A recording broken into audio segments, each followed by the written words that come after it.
Hi, I'm Maya, and in this video, we're going to be talking about the importance of regaining full range of motion pre and post ACL surgery. This is going to include total knee extension and flexion. Okay, let's get into it. So, pre-surgery, you're going to have an initial evaluation from an orthopedic surgeon and also a physical therapist, and they're going to address your current function, range of motion compared to the non-injured side, is how they do that.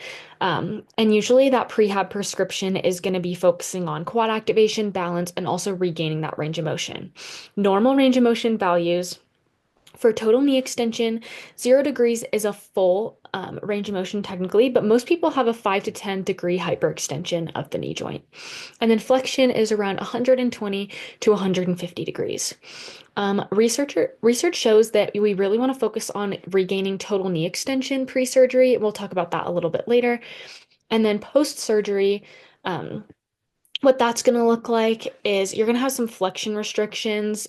If your surgeon decides to use a brace, so usually the phase one, you're 0 to 90 degrees, usually zero locked out for the first week, and then bending to 90 degrees outside of that brace. And then phase two, you're usually 0 to 120 degrees.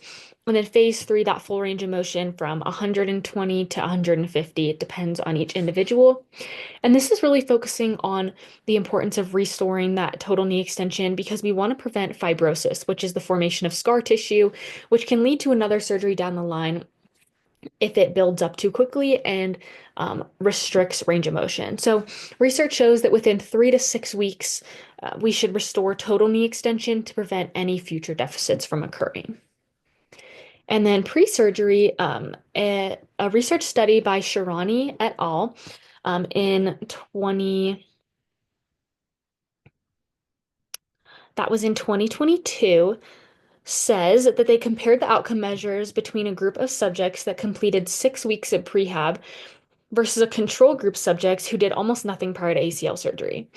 The prehab group performed both strength and balance exercises with a prescription of 3 sets of 12 repetitions, increasing by 10 to 15% volume load each week. The authors found that the patients who underwent the 6 weeks of prehab scored significantly higher on the single leg hop test, as well as on self-reported assessment using the MCKRS, which is a modified knee rating system. And then these effects were sustained at 12 weeks post-op.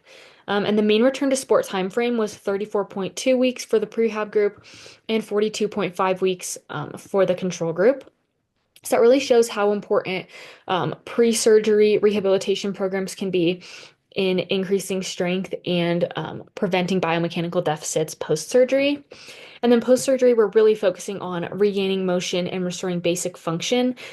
And most orthopedic surgeons start physical therapy within 48 to 72 hours following surgery to really get that quad activation, balance, and regaining range of motion started right away.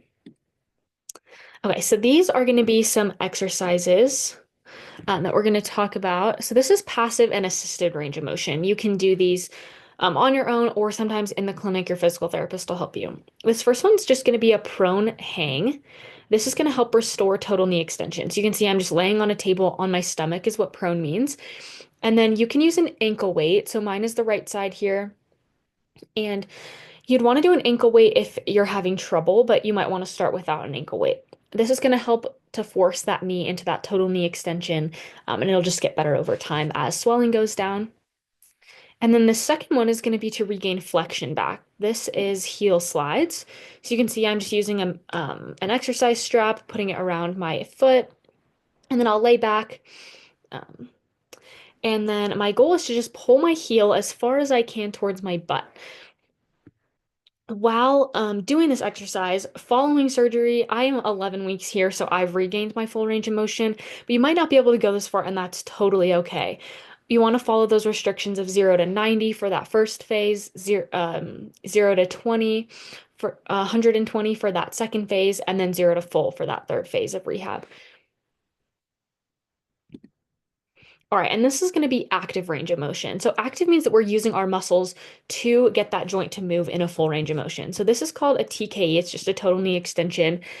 The goal of this exercise is to flex the quad into a total knee extension position.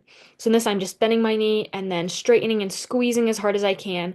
You can do this against resistance, as in this video, I'm using a band, or you can just do it on your own. As you start to get stronger, you'll want to add resistance. Okay, so at home versus in the clinic. Home exercise programs are usually prescribed by physical therapists to do 2 to 5 times a day. And then more does not always mean better. So if you're on the lower end of this, but you try to increase it and it's kind of hurting, you don't want to push yourself too much. There's kind of a fine line that your physical therapist will tell you. You kind of want to be able to walk during ACL rehab of pushing a little bit through pain, but not overdoing it because we don't want to flare up the knee and make it angry as we're rehabbing it. So it's important for the patients to listen to their bodies and pain levels while doing all exercises. And then in the clinic, physical therapists can assist in range of motion. So you can see on the left here, they're doing that assisted, almost like a heel slide, but just helping that knee come into that flexed position. They're going to assist with those things. They'll also do some manual therapy and massage on the surrounding muscles that can also cause the joint to resist full range of motion. And then again, any scar tissue buildup um, can be corrected through that secondary surgery, but deficits can occur. So it's normal following a traumatic injury and surgery, but we want to minimize it and make sure that that full range of motion can be restored within 3 to 6 weeks because that's usually when scar tissue sets in. And these are the resources that we talked about today if you wanted to dive any more deeper into that research. Thank you.